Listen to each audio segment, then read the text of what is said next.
Hi, everyone. Welcome to the GIJN webinar, Exposing the Navalny Poisoning, Black Market Data, Open Sources, and Attempted Murder. My name is Olga Simanovych. I'm a regional editor at GIJN. I have more than 17 years of an experience as a journalist, and I spent 13 years working as STB channel as news reporter and editor, screenwriter, organized media trainings, worked with Scoop, participated in international investigations, and today I will be moderating this webinar. As you may have already understood, this webinar will be in Russian and English at the same time. So please, at the bottom of the Zoom screen, choose the language you're comfortable in. In December 2020, investigative outlets Bellingcat, The Insider from Russia, and Der Spiegel from Germany jointly published a report revealing the names and ranks of 8 officers in the Russian intelligence agency FSB who were allegedly involved in the poisoning of opposition figure Alexey Navalny. The data that backs up the investigation, flight manifests, phone bills, and other documents were obtained on the Russian black market. Today, we will discuss the methods the journalists can use and how far journalists should go when there is evidence suggesting a crime may have been instigated or committed by government authorities. As you might have realized, we will be using 2 languages, Russian and English. Simultaneous interpretation will be provided. For Russian, please click the globe icon at the bottom of your screen, choose Russian, and mute original audio. For English, click the globe icon at the bottom of your screen, choose English, and please do not forget to mute original audio. If you can hear and see me well now, please send a message to the chat box with the name of your city or town. You can find the chat box icon below my video as well. The icon is located on the left. Next to it is the Q&A icon. You can submit your questions to our speakers using this icon.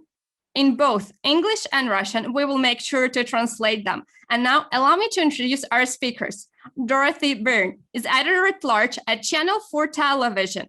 She's the trustee of the Ethical Journalism Network, which supports the development of ethical codes in journalism organizations worldwide.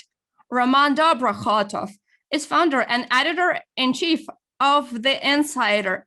His work includes investigations of Russian trolls and hackers, the invasion of Ukraine, operations of Russia's GRU military intelligence agency in Europe, and Russian government corruption.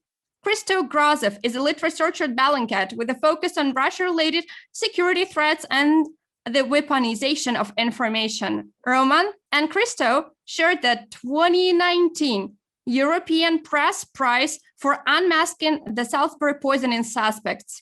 Before we kick off, allow me to say a couple of words about our organization for those who are not yet familiar with GIJN. GIJN is the largest global network of nonprofit investigative organizations worldwide. It comprises over 211 organizations from 82 countries, but we do not only work with members of our network.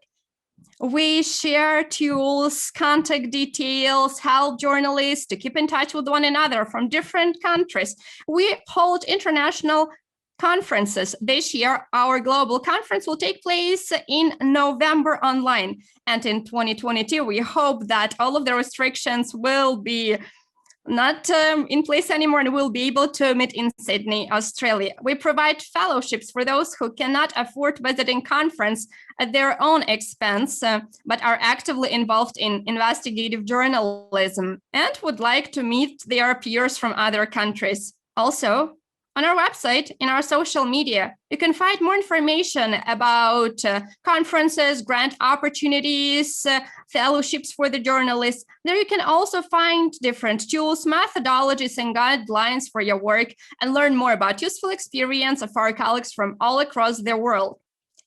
Our website has publications available in 10 languages. You can go to GIJN.org and pick a language you're most comfortable in, read more about us, and subscribe to our social media and newsletter.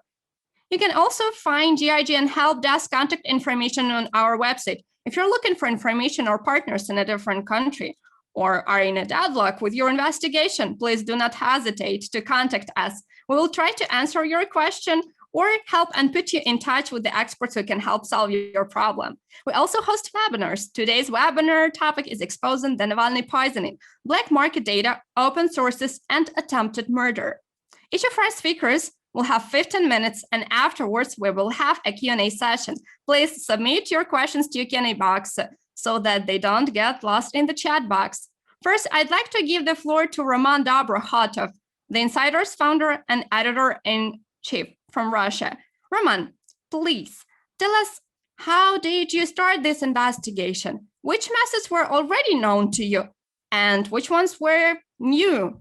I think that Christo will tell more about the methods and I will tell more about the logics of our investigation. And I'm not going to be talking only about Navalny's poisoning, but about poisoners from Russia's special services to better understand how we managed to trace these people. And to understand that, we have to also look at the background, at what happened previously, so that it doesn't look as some miracle. In fact, starting 2018, we have started a series of investigations that were related to what is done by Russian special services in other countries abroad. First, it was Salisbury poisoning, and then also attempts in Montenegro, the coup. There we came across representatives of Russian intelligence and special services who were working undercover using false identity. This is how we first started using Russian databases to learn how to track these spies and understand what methods can be used. So the story that stands out the most is Salisbury poisoning, when the special services said that they have found certain people who are working undercover, Alexander Petrov and Anatoly, if I'm not mistaken, Bashirov, and they demonstrated their pictures, they demonstrated their fake names, dates of birth, and said that we assume that they are from GRU. And there was no any other information publicly available. And what did we start our search with? This was enough, in fact. What was the logic back in the day? Well, first we looked at the databases, at these names and dates of birth. What do we know about this false data? What can we find if we look into this data? And we found a proof that, yes, most likely they are from intelligence services, because there were passport files with these names in the database in Ross passport, but they were empty. They barely contained any information. Secondly, there was a weird comment saying, do not provide additional data on the card itself. Additionally, these passports with these names, they were given to them instead of some passports that were lost. One was tried to find what passports were lost, but these people realized that they didn't have any passport that they did lose. So we realized that they must be spies. And even the British services said that they most likely are spies. So we had to track their real names and find something more than our British colleagues managed to do. So then we started applying different filters, so to say. Talking about Montenegro investigation, a Russian spy who first used his real name, Eduard Shishmakov, after he was identified, I think in Poland first, he came to Europe with a fake passport, and his name was Eduard Churakov. So he kept his real name and kept his real date of birth. And based on that, we started thinking maybe they also left the real date of birth in this case. So we started checking that data, checking the databases, and using the date of birth, we have figured out that there is a person with the same name, patronymic, and date of birth as the fake Alexander Petrov. There are other people who have similar information. And if we look at the place of birth, the region, the fake Petrov came from Arkhangelsk region. We found one more person from their region, Alexander Mishkin. And then we simply looked at the real name, found the passport information, found the picture, see that it coincides, and realized that, in fact, this is the same very person. It was slightly more complicated with Bashirov, given that first we couldn't find anybody who would have the same date of birth. And then we also tried doing the face search, and Christo will tell you about the specific tools that help you do that search using a picture of a person. And at the first stage, we were not even using tools that much, but rather knowing that lots of people from Bellingcat and The Insider were sitting in social networks in different groups, but that we are created by the graduates of different schools that people who work for GIJN normally study it. And we found one person who looked similar from Far East school in a picture. There was a person who looked similar. The name was not there, but the face was very familiar looking. Then we started looking at that specific education institution, and we have realized that they have a list of heroes of the Russian Federation, those who graduated from this school. And two of them didn't have their biography. Most likely it was classified, and one of them had a similar age. So it was Anatoly Chepiga. When we ordered his passport file, we have realized that this is the person.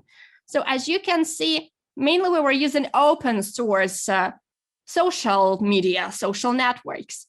Next, we also used classical journalism approach. Our journalist went to a village called Olga, whereas we have realized from the passport file, Alexander Mishkin was born. So our journalist was in that village and talking to people who reside there, realized that everybody knows this guy, Sasha, knows his grandma. There is a picture where Putin gives the medal of the hero of the Russian Federation to him. That's how we learned it. And so on and so forth. At that very stage, we already were combining three different types of methodologies: open data, social networks, semi-open data, databases, which are not publicly available, but in fact, it is quite easy to get the access to them on the black market. And classical journalism, when you go places, talk to people, and collect some information from these people. Next, following the same methodology, by these GRU employees, we have revealed 8 more people who participated in a different poisoning in 2015 when Bulgarian Yemelyan Gebrev was poisoned. How did we manage to track them? We needed to take a couple more steps. First, we have realized that there was not only these 2 guys working in Salisbury, but also Denis Sergeyev was there. And Fontanka, a different Russian publication, mentioned that, said that one more person flew together with Bashirov using the same flights to Europe, to the Czech Republic, and passport number for that third person was very similar in terms of the numbers to Bashirov's passport number. So we have realized when they are Asian fake passports, they are doing them one by one, basically together. So the numbers are very similar. And if you change the last number, you will reveal lots of spies. So this has allowed us to find this person, Denis Sergeyev. We have looked at who he flew with, we checked the passport numbers that he's using, and we have realized that he was in Bulgaria at that specific moment when Bulgarian entrepreneur was poisoned, also with a nerve agent. It could not be a coincidence. Maybe some tourists could have come to Salisbury at the same time when there was a poisoning of Skripal, but it is very unlikely that the same tourists went to Bulgaria, specifically at that moment when Novichok was used to poison Bulgarian entrepreneur. This was a very important part of the investigation, which verified all of the preliminary steps and allowed us to trail other people who went to Bulgaria. They took the same flights. So we were checking the list of passengers of a flight, and we would see the numbers of passports that look very similarly. And we realized that most likely these people are also spies flying together. Or say, we see people who are booking their plane tickets together. This also is a very easy way to find who's going where. But back then we were not using the phone metadata because we're talking about 2015 poisoning. it is quite remote in the past. Back then, it was something that we didn't think of, getting this phone metadata, but it allowed us, the information that we have collected, to find a group of 8 GRU people. And another very important thing is that thanks to their phone calls, we have managed to find out who they were talking to, what type of researchers and scientists they kept in touch with during their operations. One of our recent investigations allowed us, with the help of phone calls, to identify that before the operation and right after the operation, these GRU employees were calling and talking to a person called Sergei Chipur, a scientist researcher from St. Petersburg, who works at the Military Medical Academy, who deals with toxicology and is an expert who could inform them about Novichok agent. And via Chipur, we have managed to trace a whole group of scientists and institutes, facilities that are developing these poisoning agents. If we didn't do that, we would have not been able to trace Navalny's poisoners. So Chipur kept in touch with other scientists from the so-called Signal Center, where there is a whole group of people who specifically work with so-called inhibitors. The group of these agents that Novichok belongs to, that was used to poison Gebrev, Skripal, and many others. When we were preparing this investigation, Navalny was poisoned in August 2020. And at that point in time, we came up with a very simple idea. If these scientists and researchers were working with GRU, probably the same institutions, the same facilities were also manufacturing Novichok for those who try to poison Navalny in Russia. Maybe it's not GRU, but rather FSB. But most likely there are not lots of different institutes that are manufacturing prohibited chemical weapon. That is why we started looking at the phone call data. And here in the first place, where we're using phone calls metadata, I think Christo will elaborate on that. So this is the data that Russian operators collect and keep for 3 years. So thank you, Russian Special Services, because they want to track everything that the Russian Federation citizens are doing. That's why they keep it. And there you can not only see who the person was talking to, but also where they were, because it also shows you the geolocation of the person. And this data allowed us to see who these scientists were calling when the poisoning was attempted. And we have revealed FSB employees that are working in one research institute. Number 2, it is the Institute of Criminology of FSB, of the Institute of Forensics. And when we called these people, we have realized that they also are experts who are working with chemistry, with Novichok. Some of them were military healthcare professionals, some were chemists, others were simply working for FSB. So it was a whole group which, judging from the phone calls, became especially active when Navalny was poisoned. We looked at these people and started looking at their movements. And this allowed us to identify that they have been following Navalny starting 2018. In 2017, Navalny wanted to run for the president's office, and he traveled a lot. And we have realized that on the same dates, these FSB people went to the same cities. And afterwards, there was a break, very little tracing in 2018, 2019. So they took a break. And in 2020, they again started trailing him. And there was one poisoning that happened in July in Kaliningrad. Again, thanks to the movement and the calls, we have realized that they came to Kaliningrad. And the phone metadata also allowed us to understand that they were in the same hotel as Navalny. We have contacted him and he proved that on that day, it was not him who was poisoned, but rather his wife, Yulia Navalny, who was together with him. She started feeling unwell, didn't pay much to it, but the symptoms were very similar to Novichok poisoning.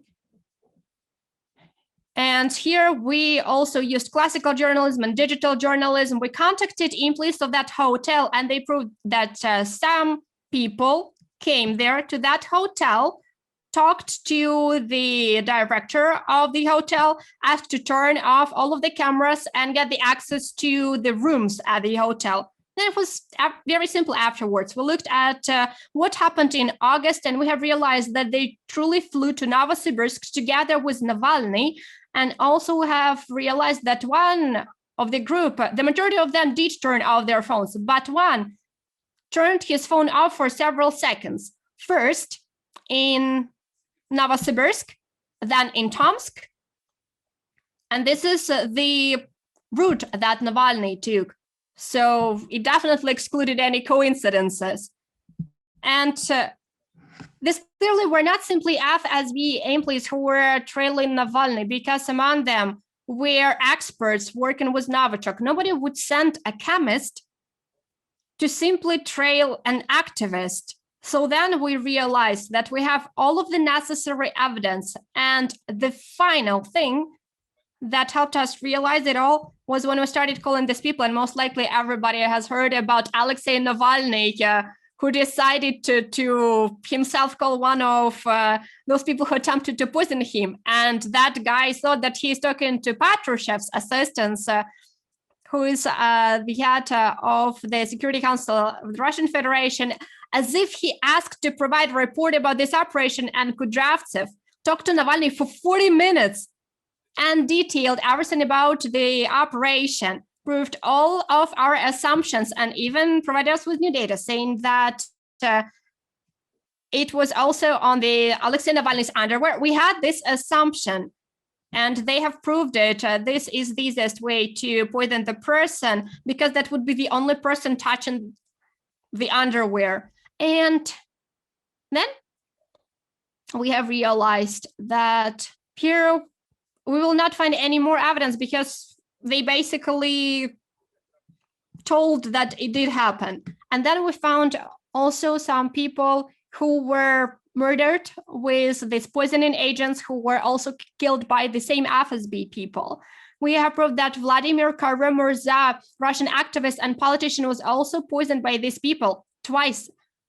But this is already not a part of the topic discussed today. But if there are any questions, I can also tell you more about that. But now I'm afraid that I'm out of time. Thank you so much, Roman. Could you please tell, you are based in Russia. Are you not afraid for your safety and security? And what about your sources? Are they in danger after this investigation? Because as far as I'm aware, sometimes it is safer for them to sell the data to the criminals other than the journalists. Yes, I work for Moscow, but the sources, the people who get access to the database, it's the Bellingcat that does that. I do not know who the sources are. I'm not in touch with them, and I don't know what has happened with them after our investigation. So maybe Christo knows that. Yeah, I don't actually think that he's going to mention that, because these are the sources. But in any case, I work only with the data that I receive from the Bellingcat.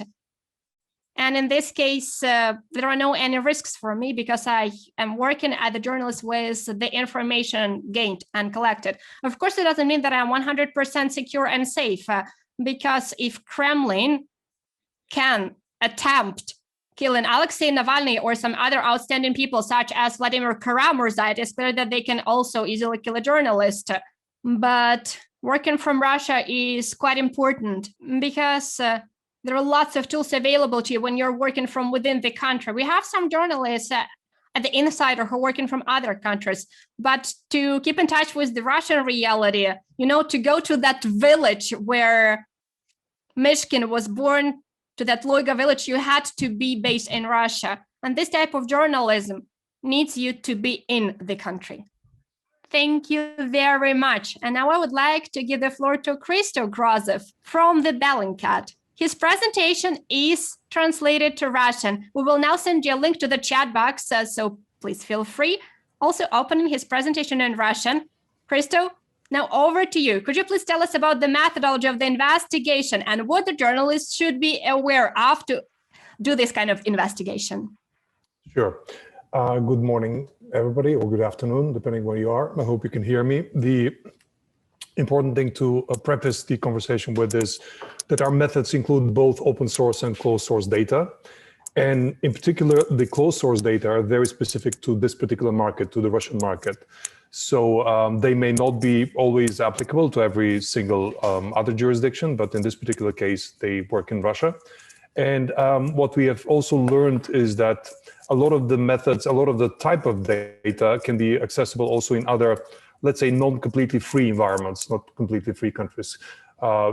Regimes that like to control their people, they also happen to be very corrupt. And when there's a corruption in the bureaucracy, then there's also a way to get data. Roman has always said that Russia is one of the most transparent society because you can buy data, any sort of centralized data on for not a lot of money. So that is typical of many other markets. But let's talk about the methodology. And I would like to use my PowerPoint presentation, if possible, for that. Let's see if that works. So, investigating the Navalny poisoning, tools and tips. I've divided the different methods that we used, or different tools that we used, into open source and closed source tricks. Open source include basic things that every journalism can and does use around the world: reverse phone search and car search tools and bots. We'll look at some of them in a second. Reverse image search bots and tools. Yandex and Google tricks. These are just regular search engines that sometimes provide more data than is intended. Leaked travel databases. We consider these open source because we download them from torrents. They've been previously leaked and we didn't have to buy them specifically. Facial comparison tools, in particular the very, very reliable Azure tool from Microsoft. Leaked people databases that in the Russian market, but also in Ukrainian and in many other East European markets, there are a lot of those that you can use to look for historical data on people, residential addresses, former passports, and so on and so forth. And in particular, crucially, we had to use closed source in this investigation, which include telephone logs, or in Russia they're called billing records, flight passenger manifests, and individual travel and ticketing histories from a database known in Russia under the name Magistral.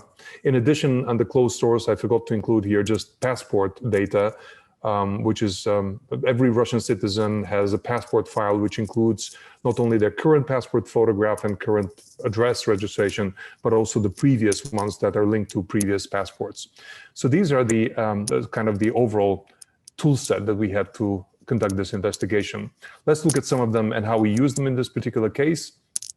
Reverse phone search bots and services, either on Telegram or on smartphone apps. Most popular ones that we make continuous use of are Get Contact, Truecaller, and Smart Search. These allow for a person to be looked up based on the number, a phone number that you put in. And they usually work on the principle of phone number sharing. So if you download this app on your phone, it extracts all of your contacts and it pulls them into this large group of global contacts that you can look up. So essentially, you'll see how somebody's described in a different in somebody's phone. So it could be something as useless as my mother, or something as specific as Evgeny from the FSB's night department. Yeah.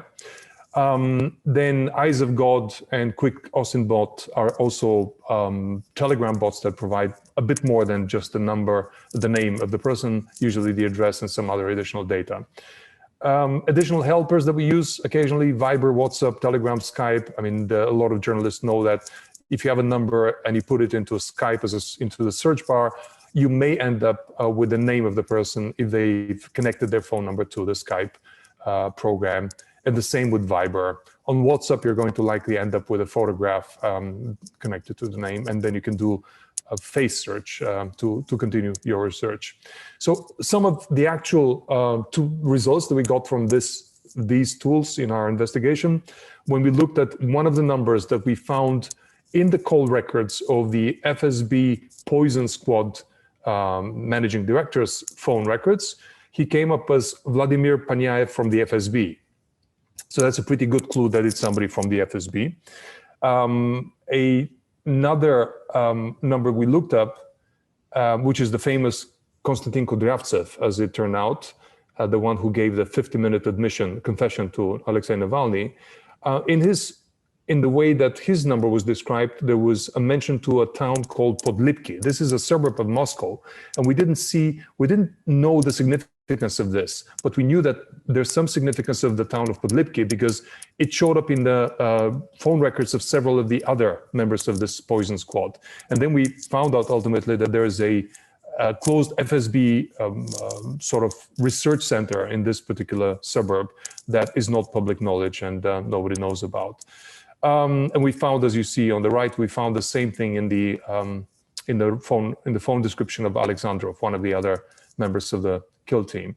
Then reverse automobile search tools. Again, most popular of these are free bots or paid bots in Russia called Avinfobot, also Smart Search and Isogot that I mentioned earlier. How can this be useful? Well, for example, they provide ownership data of the phone, of the car. They provide car parking data and traffic violation history, which can be extremely useful to track down the sort of movements of a particular person and try to see if they're connected to a particular secret service or not. Now, as one example, one of the people who spoke very frequently with the chief scientist from the Signal Institute, the institute that we believe manufactures Novichok today, had a car registered, as you can see, to the headquarters of the FSB, Bolshaya Lubyanka 2. And it has the mention there, VED, which means Vedomственная Machina. So that basically the company address of his car is the headquarters of the FSB. Extremely useful if you have to decide whether this is an FSB operation or a GRE operation. You know already that it's likely to be FSB. Similarly, another person from the call records that we identified, a person by the name of Alexey Krivoshokov. We didn't know at the beginning whether he was FSB or not, but we found that he had 42 parking sessions connected to his phone. And what we did is we looked at the places where he parked his car. And we found, it's not easy to see here, but we found that very frequently he would park his car literally 100 meters from the headquarters of the FSB. And that was another clue, again, that we're talking about a officer who frequently goes to the headquarters of the FSB for some reason. Here's a Yandex trick that we've used more often than I remember. Basically, Yandex allows you, Yandex, when you put in a search term in Yandex, which is the Russian Google, it suggests something to fill in your search query. And in this particular case, a person that has absolutely no digital footprint, we cannot find a single web page that refers to Mikhail Kuzmin in any role to the FSB. We see here that actually Yandex adds FSB to his name. And the reason that happens is because too many people were looking for this particular name with the add-on FSB because they knew or suspected that he was FSB. So Yandex is essentially helping us complete this search, even though there's nothing about him on the web. Leaked travel database is extremely useful in our research because, for example, when we had a few names, we had one name that we believed might be linked to Navalny's poisoning because he was frequently talking to the Signal Institute at the time of surrounding some of the poisonings, including in Kaliningrad. And that was Alexandrov, Alexey Alexandrov. We put his name into one of these leaked travel databases, and we found, as you can see, the green arrow there shows who else flew with him on the same booking. And we first found that there was a certain guy called Oleg Tayakin who flew on the same booking. And then there was another guy in a different flight, Konstantin Kudryavtsev, the same guy that we later heard the confession from, flew on a joint booking with him. Then taking these two guys, Kudryavtsev and Tayakin, we continued searching for their names in the travel database, and we looked for additional names of co-passengers. And this allowed us to expand the group of likely colleagues that work together to a total of about 10. Extremely useful when we start looking at travel patterns later. Reverse face search, very important for our investigation. Find clone, a Russian reverse face search engine that we use all the time. Search for faces, another one. PimEyes and Smart Search Bot are some of the most typical ones. Here's a guy that, Toyakin, one of the guys that we identified, a former chemist, military chemical specialist who now works at the FSB. We needed to know what his background is, and we only had his passport photo. And we found, by using this reverse search engine, we found that somebody had him on his face, on his Russian VK account. It wasn't his account. It was somebody called Nikolai that had him there. Nikolai is on the right side. We looked at all the photos on that person's VK account. But we found there this photograph, which is actually our own Toyakin in emergency medical outfit. With a stethoscope, and we realized he has a medical background as well. And that gave us the idea to look for other persons of the same team with medical backgrounds. We found that at least 4 of these 10 had a medical background. Face verification, just comparing one picture of a face to another. This is how we were able to identify, for example, that the person who we had identified as a member of the kill team by the name of Osipov also had a different identity, which had been borrowed from he had used the last name of his wife as the second, as the name under his fake identity. And on his wife profile, we found this very cute picture, and we compared them, and we got a very high score of comparison. How can we do that with a masked face? It's a very appropriate question for today's environment. Well, this is a guy that we found in one of the photographs from the hospital in Omsk, where Navalny was in coma. The guy standing up, we had a theory that he's one of the guys that Kudryavtsev told us about. We had his name, but we only had a photograph from a social media account. That's the one on the right-hand side. And then we had to compare his face to a photograph where the subject was with a mask. So in order to do that, we had to supplement the face of the lower part of the face with some other guy. So we just took, for fun, we took a British journalist, Graham Phillips. We took his lower part of the face. We added it to the face of the suspect. And we knew we were not going to get a very high, a complete match, but we expected that we'll get at least a more than 50% match because of the half of the face being used from the original suspect. And then we did achieve a 57% match, which according to Microsoft is sufficient to conclude that this is a match. Call logs, very important in our investigation, or called billing records. Here's what we actually did with this particular investigation. Artur Zhirov, the guy at the top, he's the scientist who develops Novichok these days. And we were able to, on the right side, you see something that Roman referred to earlier. We had been able to link him to a person from the GRU, the chief toxicologist of the Ministry of Defense. His name is Chepur. And Chepur had been communicating with Mishkin, or Petrov, the guy from the Salisbury tourism fame, every time before a trip abroad. So we knew that that was a connection that links up to the development of Novichok. On the left-hand side here, we see that Artur Zhirov was talking frequently with Stanislav Makshakov, whom we identified as the chief scientist at the Institute of Criminalistics of the FSB. And then below him, we saw that Makshakov was talking frequently with Alexandrov, Osipov, Kudryavtsev, and Toyakin, the same guys that we saw on the flight manifest earlier. So this is how we built essentially a communication network by following the phone records. And we follow the phone records we identify the owners of the phone by using the open source tools that I showed a bit earlier. Almost over. Passenger manifests, very important. Passenger manifests essentially are lists of all passengers on a particular flight. You can acquire this from Russian data brokers. You just have to give them the flight. Ideally, they ask for one name of one existing passenger, but you can get away even without the passenger. Then what you will get is a list of all the people that flew on that particular flight or took a train. And you have to find an anchor passenger and then look for common patterns. What does that mean? In this particular case, here's an extract from one of the flights. This is a flight that mirrored Alexey Navalny's flight from Moscow to Novosibirsk. It was a flight just one day before his flight, and we suspected we're going to find some of our suspects on it. We found immediately the guy in the middle, Vladimir Panyaev, who flew under his own name. But we didn't know if there were other people. We suspected there were other people that flew with him, but we didn't find any of the guys that we knew by name. So what we did is, as we can see from the red dotted squares, we looked for the timing of the booking, and we found that 2 other people had booked their flights at exactly the same time on the day before the flight at 14:34. And these 2 other names were Ivan Spiridonov and Alexey Frolov. And when we looked deeper at those names, we identified that these are fake identities.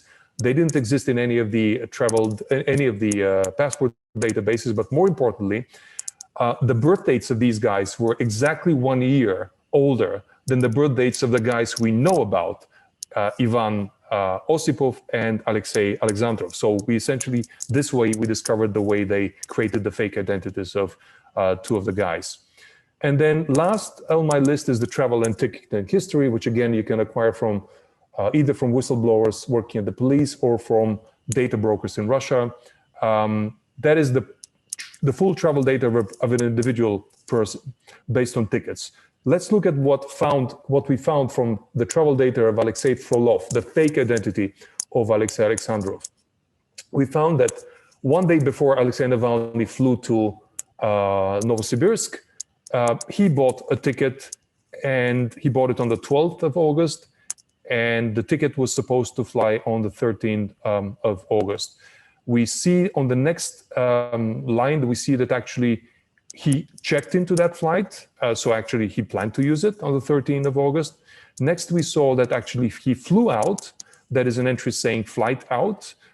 So he did take that flight. Interesting. So he went to Novosibirsk a few hours, about half a day before Alexey Navalny showed up there.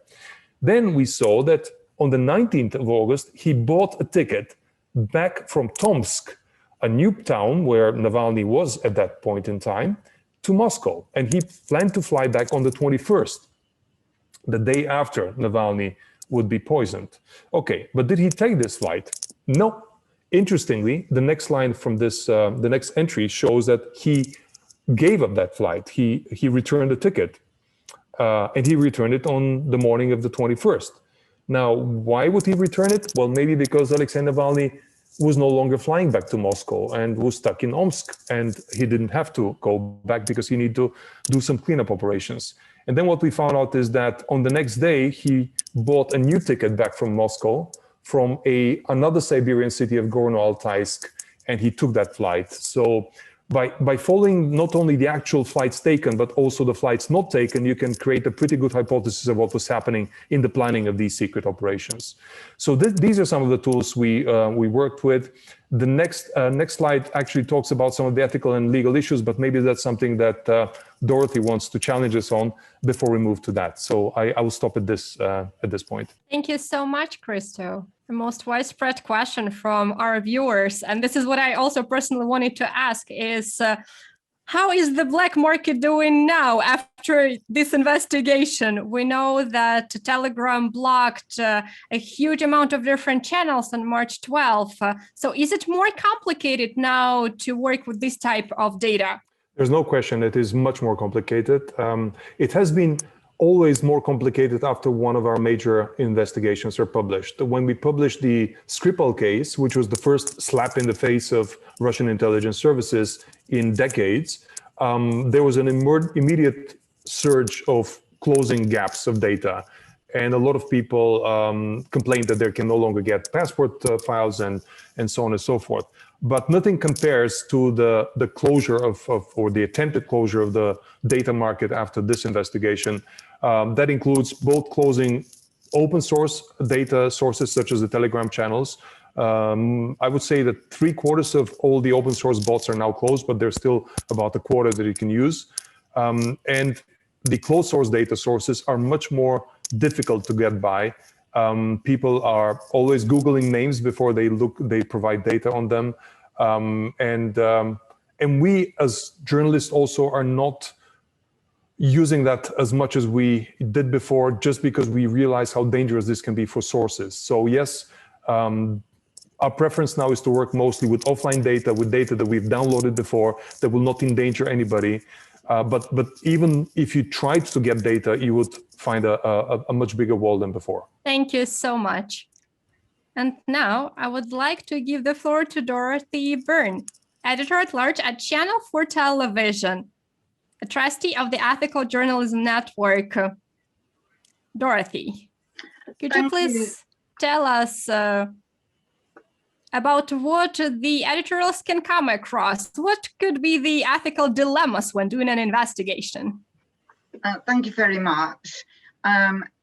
It's a great honor to be speaking alongside two journalists who I admire so much. I think this has been brilliant work that journalists across the world have learned a great deal from. I've also learned a great deal from Bellingcat. I've even been on a Bellingcat training course, which I found very, very difficult, I have to say. But I did learn a great deal. And I think these brilliant and innovative techniques that are now available mean that we have to think seriously as journalists about what the ethical dilemmas and issues are when we now have techniques available to us that we didn't used to have. And I wonder if you could bring up my first slide, please. And I think if you just go straight to the next one. So all responsible media organizations now have written hostile environment protocols that they use for when journalists are going to war or danger zones. And I think what I'd like to talk about today is the extent to which we also need some form of ethical protocols that we should be considering when we engage in controversial practices. So if I could go to the next slide, please. And I don't think that there are simple answers, and this is not a full set of questions, but I think that these are some of the questions that we should be asking ourselves before we break normal rules or break the laws of a country. So, and the first two are obvious. Is it a story in the public interest? And is it a story of real importance? And I think obviously in the case of attempted poisoning or poisoning and attempted murder, that certainly answers those 2 points. But I think it's important that we should use methods like this only if the story is of importance, rather than just one that's going to make us famous, perhaps find out something about the British royal family or something like that. That would not be justified. Is there really no other way of getting the information? And quite often there are other ways of getting information. So we should only use these practices if we really can't use any other. Will I be putting anybody at risk? And if I am putting them at risk, to what extent can I mitigate that? I might be able to pay their legal costs, or I might be able to get them out of the country.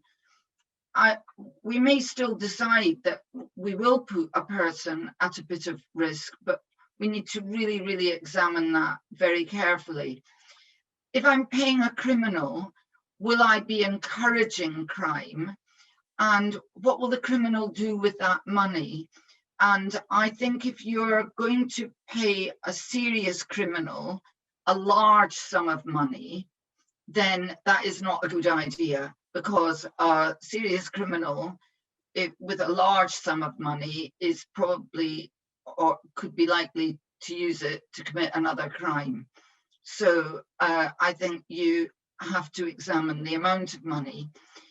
Has anybody who is working with me been in any way pressurized to take part in breaking rules or laws? And in particular, I think young journalists can feel pressurized. And I give a lot of talk to young journalists and say to them, they should never do anything that they themselves feel unhappy doing.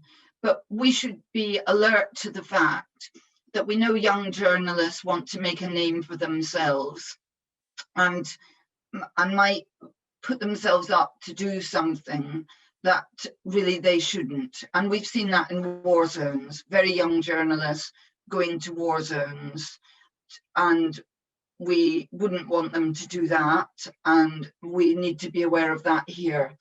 And then to what extent will we be transparent afterwards about how we gained the information? And there are different things to think of there. You know, one is, should we be giving away our technique? And Christo talked a little bit about that. But if we've used various controversial techniques, in principle, it's a good idea that we tell our audience or our reader what we've done, because we believe as journalists in openness. So if we could go to the next slide, please. So I think within each team, before you do something, it's very good to have an open debate about the ethics of what you're going to do, and that we should really encourage people to disagree. And often it's a good idea actually not to make an immediate decision, but maybe to say, well, let's all think about this overnight or in the next few days and really think about whether what we're doing is right. And we should, in our organizations, be encouraging regular discussion on the subject of ethics, just as we have regular sessions on the subjects of the law or on safety. And then if we could go to the final slide, please. I think that what we have seen is the great success of global partnerships to increase the power and reach of our work as journalists. This old-fashioned idea of the man working away all alone as the hero, sole hero journalist, I think feels out of date. But just as we work together globally in our journalism, I think that we should have regular global discussions about ethics, and that's why I'm so glad to be here today. And I would just finally say that the charity that I'm involved with, the Ethical Journalism Network, which is a small international charity solely devoted to the ethics of journalism, may be able to help your organization or your partner organizations talk together about some of these subjects. So thank you very much. Thank you so much, Dorothy. Could you please share the contact information of your organization? Maybe one of our viewers would like to contact you to develop ethical procedure for their editorial. Okay, I'll do that. Thank you. So could you please share that in the chat box? And Christo, I would like to ask you to go back to your slide and tell about your approach, about how you assess what's ethical, what's not ethical, where you can take a couple more steps forward, and where do you actually have to stop? What are the criteria? Yes, before that, I would like to pick up something from the last thing that Dorothy said. The requirement for a discussion, and ideally a discussion across different media, because you can get different points of view, ethical points of view also from different media organizations. Fortunately, we work on most of these investigations in a trio with not only with the Insider, but with the Spiegel, which has a long history of traditional journalism, much longer than Bellingcat and The Insider. And all of these decisions, all of these hard decisions that we have to make, we make them at the level of a consensus of all three media. And that means that the guy or the media with the highest ethical standards has a veto right on whether we use a particular set of data or not. But let me talk about the ones that we've developed over the years for ourselves, ethical criteria for use of closed data sources. First of all, we only go to that gray area when there's a state actor, and that it's when it has committed a crime that we believe cannot be investigated through normal legal assistance channels. Now, Bellingcat is a bit different than traditional media because we not only publish, we always publish what we do, but we also sometimes prepare a more technical version of our investigations that are to be used by law enforcement if they plan to use them. So we know how law enforcement works in Europe, and we've seen a gap, a huge gap, where law enforcement cannot really get legal assistance from other countries when those other countries are part of the crime. Russia, in this particular case. We have a case in Germany going on at the moment with a murder in 2019 when somebody killed a Georgian Chechen national in the Tiergarten, the Kleine Tiergarten. And until now, Russia is essentially refusing to provide legal assistance to German law enforcement. And obviously, this is not going to be investigated on its own, and you have to jump in and use all the data available in order to resolve this gap, to fill in this gap. So a state crime is important. Security services involvement. Why that? Because security services are just more professional in covering their tracks than regular criminals, and therefore you have to break the rule of open source only if you want to investigate security services. You need to get into closed source to sort of balance the battleground a little bit. You have to have a very strong hypothesis of who the culprit is based on open source data before you actually start picking and buying data. I mean, you can't just do it on a probative basis. You can't just do it just because you think there might be something hidden there. We have to minimize the use of personal data. We never use data on family members. We never disclose social accounts because they can allow other journalists or just people with high curiosity factor to look at the kids or the family members of the culprits. We don't publication bystander data, what we call. Then there are the legal considerations that help us sometimes decide that we can use closed source data. Fake identities, they're the best thing we can hope for, because fake identities mean these are not real people. They're not subject to the same protection of private data as the regular person. I mean, they're fake people. So even buying their phone records does not really allow for any moral or legal argument to hold there that we shouldn't have. Call to actions by investigative bodies. That is really a sort of a filter saying law enforcement can't solve this problem on their own, so somebody has to help. We have examples with the joint investigation team of MH17, the Metropolitan Police, who published the call to action on a few cases, including the Skripal poisoners, the Ukrainian-Canadian investigation of the shooting down of PS 582 last year, and so on and so forth. Inevitably, some countries' laws are broken, but you have to have a high public interest. And a public interest is usually a defense for minor infractions of the law. I mean, it's almost like having the right to self-defense. We believe that journalists are part of the self-defense of society, and therefore we can break a minor administrative law if this is in the interest of the public. Thank you so much, Christo. I'm confident that this is a very valuable information for our viewers, that these criteria are important for every organization. And now I would like to ask my colleague, Hannah Coogans, to join us, who was collecting the questions from our viewers. Hannah, could you please read the questions now? Sure. Thank you, Olga. I'm going to start with some questions that we got about the investigation itself and then move back towards the ethics, because that was a really interesting discussion. But the first question is for Roman, and it was, how easy is it for the FSB to follow investigative journalists?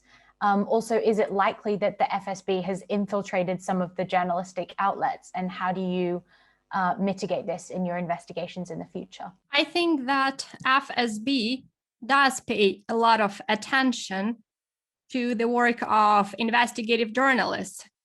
By the way, not only FSB as an organization. Just recently, there were several cases where investigative journalists realized that they are being trailed.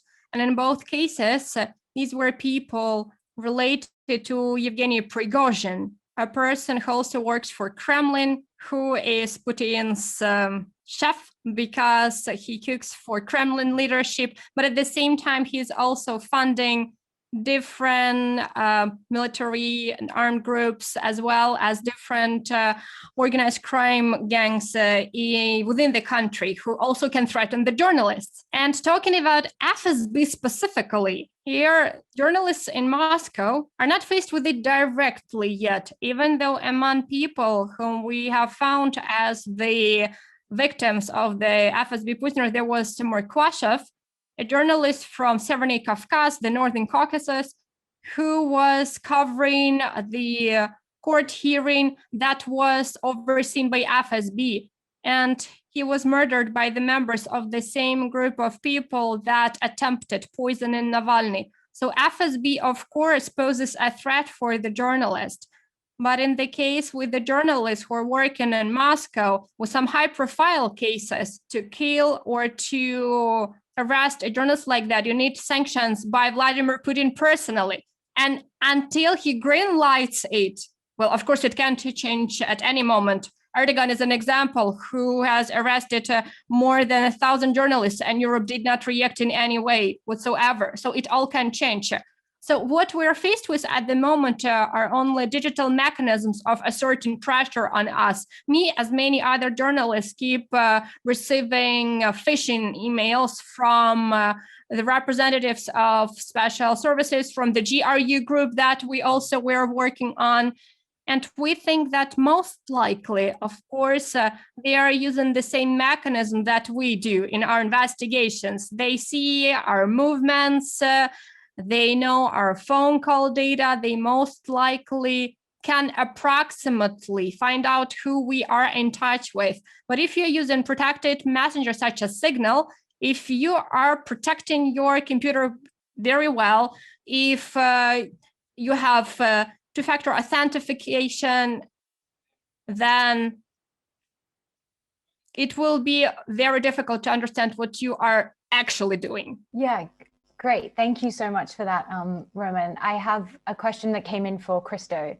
So aside from your articles on methodology and kind of the presentation that you've given today, where can other journalists learn similar investigation techniques that they can apply to their own investigations, including how to work with the data market and safety precautions? I assume that question was for me because I was listening to the Russian channel. But first of all, I think I recommend reading most or all of the former large investigations by Bellingcat, because at the end of most of them, or as a side article, we try to publish the methodology for each of them. Before we made it part of the article itself, now we make it usually as a side article. And I think the cumulative value of all of those self descriptions will be significant, and it's very useful. There's a tools and a tools section at the Bellingcat website, which describes openly almost all of the tools that we have come across on our own during our own work. So that's another thing that is very useful. And generally, we try to also organize training seminars for journalists around the world. I think the coronavirus time is not very conducive to that, but there are online seminars we offer very often. Thank you. Another question came in about when you're using leaked or closed databases, how do you know that they're correct? Is there kind of a process for checking the authenticity? There is. We assume that a lot of the data will be poisoned, and it has been poisoned in the past, and we've found that it has been poisoned. What we do is we follow what we call a blockchain methodology to verifying data.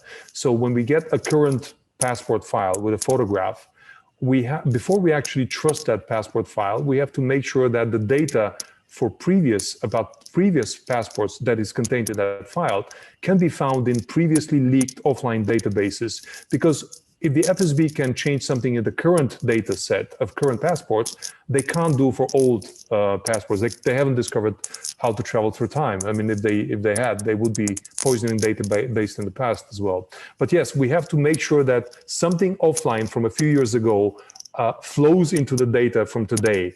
And a photograph of a younger person exists somewhere in an offline database, and that's the same guy or girl that shows up in the current database. This is just one of the examples, but we just don't trust by definition data until we find a validation from some offline source.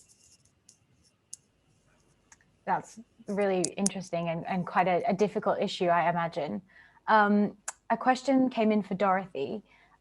Given your experience, could you possibly give us an example of something that you decided not to do for ethical reasons, and maybe give us some insight into your reasoning? Well, quite a number of things that we have decided not to do, generally because it puts somebody at risk and we would be unable to protect that person. And sometimes you might be, the person might be a minor criminal, but actually the consequence for them is more than they deserve. But I think the overwhelming point is when a human life is at risk, or somebody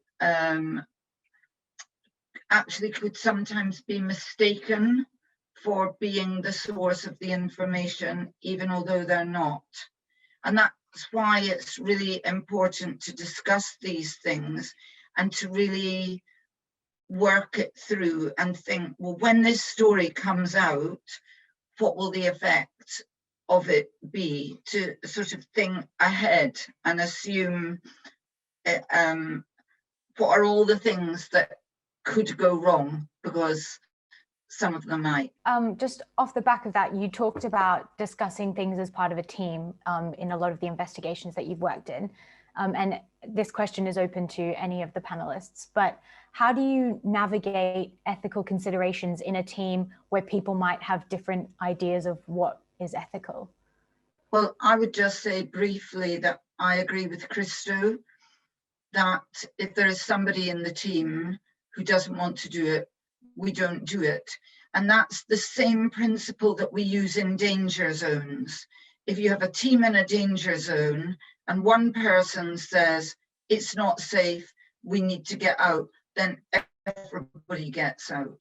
I totally agree, and that's what we apply not only within Bellingcat, but across the partnership as well.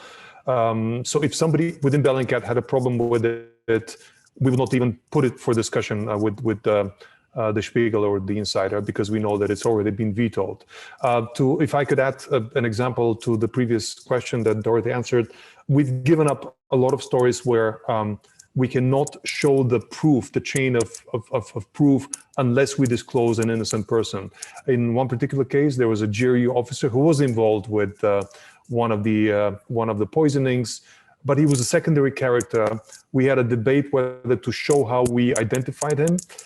And the only way to identify him would have been through showing his children and the children's Facebook or VK accounts. And we decided, not worth it. I mean, yes, he's a criminal, but we will have to give that up. And in other cases, we've given up, for example, we start working on the GRU team of killers, and we find their colleagues, other spies. We identify a total of 50 spies, but we don't publish them because, yes, they are spies, but we don't have the evidence that they're actually killer spies. And we're not in the business of outing spies. That's not what we do. We're trying to out killers, not spies. Thank you so much. Unfortunately, the time of our webinar is up. That was the final question. And I'd like to remind you that, shall you have any questions that have to do with the investigative methodology, shall you need any assistance, please feel free to contact GIJN Resource Center. There are lots of guidelines available there, including one by the Bellingcat experts in English and in Russian. And as you know, we have publications available in 10 languages. So if you cannot find something that you're looking for, please do not hesitate to contact our support service, and we'll try to connect you with experts who will assist you with that. Thank you so much for being with us today. I'd like to once more thank our wonderful speakers today. We wish you every success in your new investigations. Thank you, and see you soon at our other webinars.